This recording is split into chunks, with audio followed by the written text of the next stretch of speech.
intersection was left out, the paving, and you've got a report there that's asking for $300,000 because a little bit was left out. We're asking, how could that have been left out?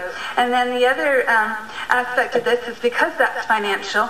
I had talked to Finance and admin about the lack of financial oversight, and basically as a lead into that, I mentioned, as Councillor Neal did, that that report in Mcleans, well, the crux of that issue that got the region into the Mcleans list of 99 stupid ways government spends your money is that money was spent at the discretion of staff and the chair without the consent and knowledge of council. Councillor McConkie, Councillor. Ms. McConkie, that's not correct. Take it back. Take it back or stop talking. Council gave staff directions through the EA, through the FW budget. It was approved. Take it back. Okay, I'll take back without the consent. Thank you. Without the knowledge of this current council, because I was attending that council meeting and there were a lot that were very surprised. It's something that cannot be dismissed as a one-of. Region Council's control and authority over what the region chair and staff can delegate and spend taxpayer money on remains unclear and a matter of public concern. Decisions that may be seriously detrimental to the reputation and the finances of the region continue to be made without being reviewed by the 28 elected members of Region Council. Two recent examples are the letter from Chair Anderson sent to the Premier November 25th, which I've given you a copy of. It was not copied and apparently not discussed at Region Council.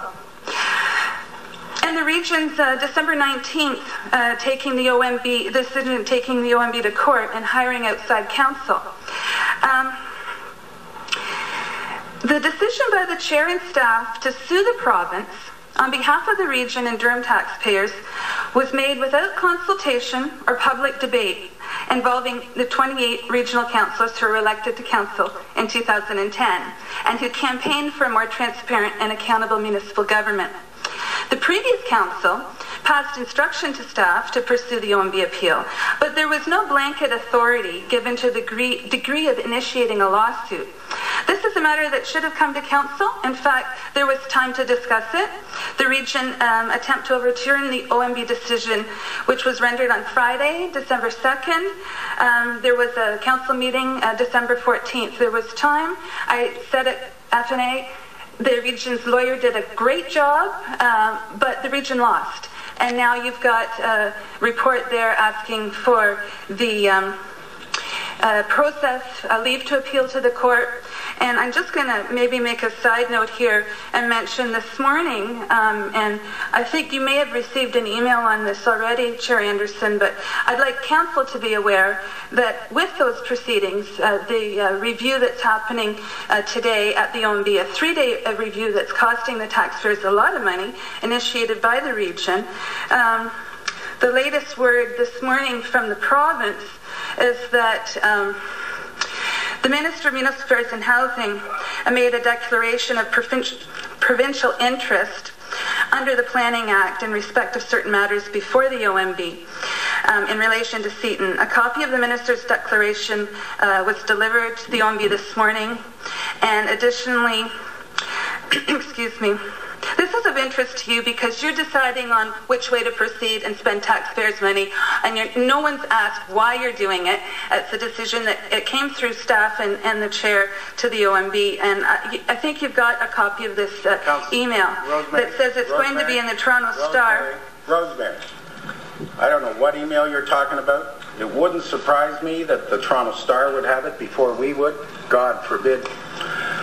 This is not from the Toronto Star. This is from the ministry's lawyer. Don't tell council I have an email because I don't have. Okay, well, I'm just making you aware this is happening. So before you vote to go in a certain direction, and that's basically what the rest of my delegation is. Regional councillors need to scrutinize matters of concern in a timely way. They should not be put in situations that disadvantage them. The region, like any corporation, obviously needs strong leadership. The current chair is a strong leader. However, when a leader takes to steering in a direction without informing and consulting the people following him, the result becomes like an expectation of blind allegiance, something contrary to our system of government that saw all 28 members of this council elected to office. You may in the end agree with the direction that but you should not be left out. You say in the end, my opinion, that the control of the chair and the timing of when something is debated results in a lack of consultation and lack of financial oversight by regional councillors that is both to the detriment of regional councillors and their constituents' interests. The chair and staff only permitting elected members of council to review major decisions after the fact is both disrespectful. Questions to the delegation? Go ahead, Councillor McLean. Thank you, Mr. Chair.